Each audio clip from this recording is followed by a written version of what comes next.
एक संतोषी माता का व्रत होता है जिसमें लोग कहते हैं कि खट्टा नहीं खाना, पर शिव महापुराण की कथा कहती है खट्टा नहीं खाना है। ये व्रत नहीं कहता, व्रत कहता है कि खट्टा बोलो मत।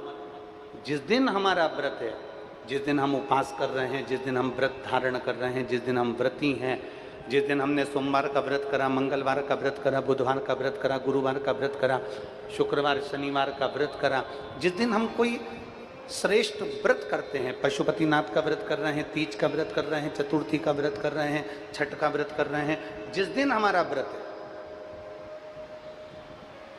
उस दिन हमारे मुख से किसी के लिए अपशब्द नहीं निकलना चाहिए। जिस दिन हम व्रत करें तो हमारे मुख से किसी के लिए आड़े टेढ़े शब्द ना निकले। तुमने व्रत में साबूदाना की खिचड़ी खाई, कि भगर खाया, कि चिप्स खाई, कि वेपर्स खाया, कि बटाटे का हलवा खाया, आलू का हलवा खाया, तुमने क्या खाया? व्रत वो मूल नहीं है। व्रत ये मूल है कि हमारे द्वारा, इस शरीर के द्वारा, चित्त के द्वारा, बुद्धि के द्वारा, अपने द्वारा, अपनी वाणी के द्वारा हम किसी का दिल तो नहीं दुखा रहे।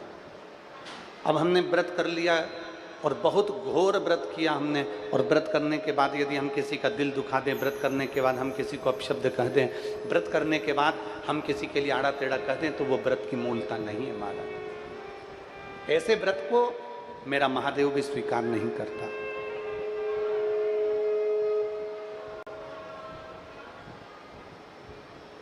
शिव महापुराण की कथा तो यहाँ तक कहती है कि व्रत तुम्हारा अगर कल है तो एक दिन पहले तुम्हारे मन में ये विचार आ जाना चाहिए कि मैं किसी को अपशब्द नहीं कहूँगा, मैं किसी को आड़ा टेढ़ा नहीं बोलूँगा, मैं अपनी वाणी से किसी को चोट नहीं पहुँचाऊँगा। व्रत करो पर व्रत में किसी का दिल ना दुखे।